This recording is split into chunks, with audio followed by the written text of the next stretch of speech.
I believe breath, prana, getting into the autonomic nervous system, is another profound way to start to rewrite those beliefs. When is the last time you spent daydreaming? I mean, actively dedicating time in your day to sitting down, closing your eyes, and scripting out a scene that you wish to experience. I don't mean you entertain a thought for a brief moment of what it would be like based on something you're scrolling online. I mean that you've consciously made a decision to inhabit a scene that you have designed with intention to be true. The answer to that question for most people is nil. And the heartbreaking reality of that truth is that your mind, your imagination, your capacity to daydream is intimately tied to its outcome. It is the CIA talked about this, and there is a suspension of some old belief paradigms that is necessary for you in order to actually have yourself become commensurate with this idea. But you actually create a hologram of yourself in a reality that you are imagining. It's very, very faint. And you do this the same time when you think about certain people. That's why the synchronicities where people have imagined somebody getting in contact with them and they call them or text them an hour, half an hour later, is because you send a projection of your consciousness out to them. The same way you project a hologram of yourself into a reality of that which you have created by design through your own daydreaming and imagination principles. By the end of this video, I'm gonna give you some techniques that will allow you to instill this with more frequency into your life, because it is not enough to theoretically go through this. Pertaining to masculine theory, theory is only 50%. You have to have the conviction to practice this if you're going to move in this direction, move to this reality with more reassurance and conviction. So conscious versus unconscious creation. Why do we struggle to manifest and have to rely on techniques? Techniques in and of themselves they fall second place to intention. I'll tell you what I mean in a moment. Why is conscious creation difficult for the 99%? Including those who spent time dedicated to studying this subject. There's no shortage of people online who will insist it's easy, it's effortless, and who gladly tell you, you just aren't trying hard enough. But I don't think I've ever met a person who has actually experienced this ease, at least not with any long-term reliability. And there's a reason for that. A vast majority of people operate from a place of deep unconsciousness. We call this herd mentality, sheep mentality. Ostensibly, their thoughts and feelings are running on autopilot. They've conditioned themselves over time to react a certain way to certain experiences. And a lot of this is not our fault. In fact, our creativity, our capacity to daydream and imagine gets crushed and squashed out of us when we went to education, when we went to formal education. Can you imagine that? This bundle of joy, children running around, playing, imagining, scenes, being a dragon slayer. No, sit down, be quiet, listen to listen to how we do math, history. In and of themselves aren't not valuable, but in respects to our creative capacity, there's no argument in which is more fruitful in terms of creating a life worth living in the first place. It's worth noting here that unconscious and subconscious are somewhat misleading terms. Nothing is actually outside or beneath consciousness, but some thoughts, feelings, and beliefs are beneath the conscious thinking mind. So really, your subconscious mind is the entire collection of thoughts, feelings, and belief you carry about yourself everywhere you go, even when they aren't in the direct spotlight of your mind. So we have mechanisms, we have old programming running in the back dictating certain reactions, dictating certain unconscious thinking habits, which are not commensurate with a life that we would choose out of our own volition. The fact that our subconscious baggage travels everywhere with us explains why it often feels like we have no control over our reactions, why our responses to the 3D arise rapidly, even when we're trying hard to maintain a different internal state. I like saying that, imagine cleaning your room, right? You're having friends over, or you're having a special lady over, and you want to make a good impression. You clean what is visible in your room, right? You make the bed. You clean maybe your clothing off any furniture in your room. Make sure it's hung up nicely. But then you start to stuff the rubbish and dust and the things that wouldn't like to be seen under your bed, in the closet. If they were to delve deeper into your room, they would notice that you're actually just hiding all the gunk and the rubbish and the pus and all the plaque in the deep spots. Same thing with the mind. We need to go in to the autonomic nervous system, into the subconscious, into the unconscious, and start to clean out this plaque, this pus, this gross baggage that we have that is bleeding into our conscious reality without us having conscious awareness of it. Runs in the background. It's like a computer. You got programs that are open but aren't in your immediate field of attention, running in the background. So we need to make a conscious effort to do this, and I'll explain how we do this in just a moment. Say that you have a subconscious belief that you're unworthy of love.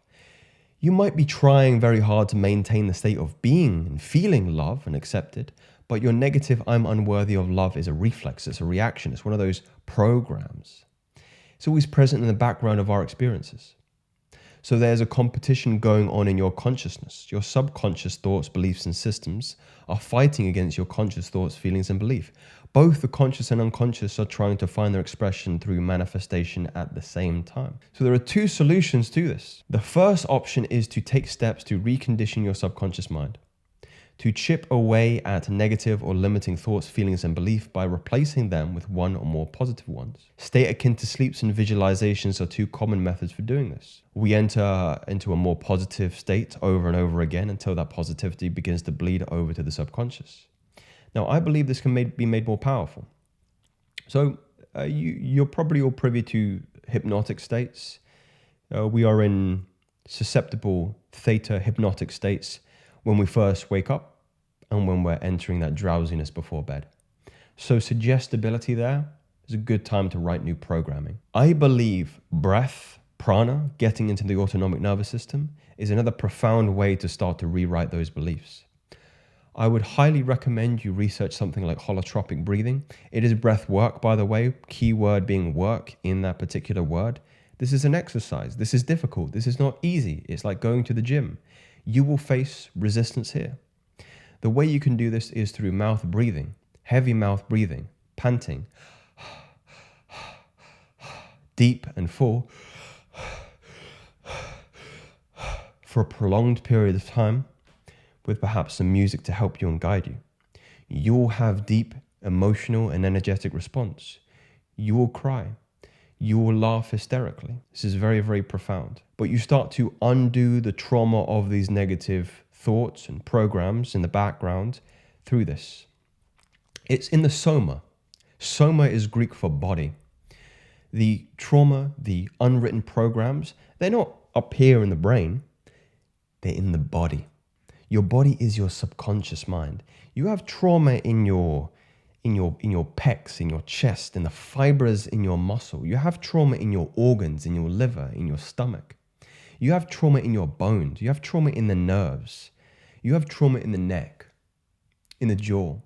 You have trauma in the eyes. You can actually release your eyes, which are an external part of your brain. To get into these healing states, you must allow the body to go through catharsis. Catharsis. And that's what holotropic breathing does. It inhibits a cathartic response in the body. Catharsis is a physiological almost stimming. You heard of this word before, stimming. I used to support many years ago individuals who had autistic tendencies, and stimming is a kind of involuntary contraction of the muscle that an emotional response is being kind of bled out. You're providing a conduit to allow the energy to be released in a fairly healthy way. Because if you do not allow the catharsis of the energy, it gets stored in the tissue, in the soma, and then it starts to bleed into your nervous system, into your thought patterns, into your behavior as you go out through the day. So you have to get into the soma and you have to burn out the trauma. And you can do this through deep breathing. You can do this through taking advantage of hypnotic states. I believe the former point of breathing gets more to the source of the issue though, because you don't want to have two programs competing with each other. And a great way to practically do this, if I'm going to tease this out in a more practical way, is before you do holotropic breathing, which might be half an hour to an hour of deep breathing, remember it's work, it's an exercise. You're trying to get a response from your body, and you'll get one. You will. If you really are serious about, again, if you're serious about changing your life, you will do this. But preemptively, write down a thought pattern. It might be in the form of an affirmation or some words, or it might even be a sigil that encapsulates this new program. Read it, make sure you know it well, go through your holotropic breath work, and then when you're going through that emotional response, there'll be a long silence afterwards. You'll go into a deep, meditative, hypnotic state. When you're in that state, you're in the CPU and you're in the operating system with the wires, and you can go, time to start rewiring. You've got the script that you've remembered before, and it might be, let's have some more self-love here. Yeah. Let's have some, let's have some optimism in here, right? These are just examples. You'd flesh these out in more realistic terms from your point of view. And then when you carry yourself after that experience, you have those more positive belief systems in your mind. And then things start to change. Magic starts to happen. So there's another option this individual goes through here, is to simply eliminate the influence of your subconscious entirely, to systematically clear the subconscious mind of limiting thoughts and beliefs so that they will never have an opportunity to compete with your conscious intentions. Now, they haven't mentioned a technique to do this. The one I would do with this is, you can do the breath work, but you could also there's a really interesting exercise whereby you can start to write down the unconscious belief systems, belief patterns you have, and you have to go into a hypnotic trance to be able to get to those unconscious beliefs because they are unconscious, right? Another good way is to look at the really prominent relationships in your life, which typically map out your character. So think about the relationship you have with your mother and your father, write them down and what influence they had in your life. And then you start to ask yourself really poignant questions about why you're having these belief systems. Like, let's say you had a poor relationship with your father. Maybe your father was absent in your life. You can start to systematically let go of any feelings of resentment or unworthiness or lack of love, and perhaps even resentment towards the masculine energy, the masculine principle, which should be a healthy embodiment if your father was present in your life. Okay, you write all of these down, and then you start asking emotionally releasing questions, which are very congruent with the teachings of David Hawkins and also the Sidonia method or levels of energy. These are all books, by the way. And there can be questions like this: would you rather have the emotion of resentment and apathy towards your father, or would you rather be free? Think about that. Would you rather have resentment? Would you rather have apathy? Would you rather have another negative emotion in relation to the relationship with your father? Or would you rather be free? Would you rather be free?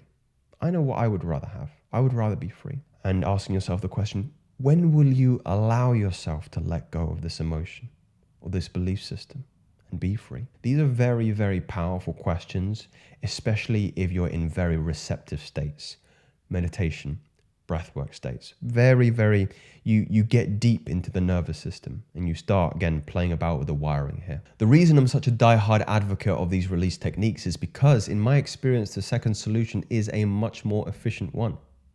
I'm privy to the breathwork, as you all know.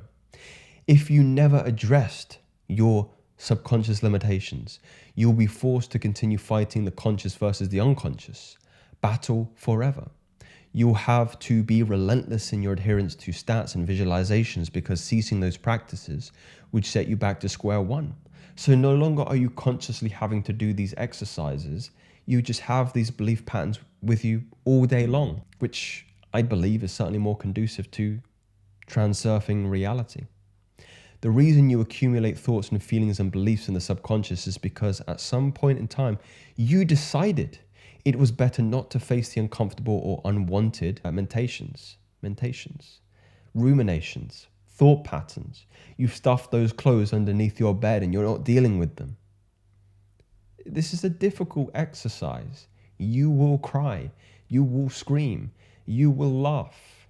It will be horrifically beautiful. It will be horrifically beautiful. And the tension release, so much energy afterwards. If you are willing to face this, it ceases to be unconscious. The more progress you make towards cleaning out your subconscious via releasing, the less you have to rely on the techniques. Techniques are only relevant when your conscious desires are in competition with your unconscious thoughts and feelings. So if you get rid of the subconscious, there's nothing pushing back against your intentions anymore. You come into a state of flow and flux. The second a desire arises, you'll be able to maintain in that state of fulfillment and contentment, because there isn't any program sabotaging that. So as the title mentioned, guys, these aren't techniques. This is one practical you do to get underneath into the soma, through the pneuma, which is Greek for breath, into the psyche, going full Greek on you. So pneuma to soma to psyche. Use the breath to get into the body, the soma. And if you've done your journaling, your visualizations, your affirmation beforehand, you have a reference point to clean the psyche. And then things are easy. These aren't theories. These are facts. Speak soon.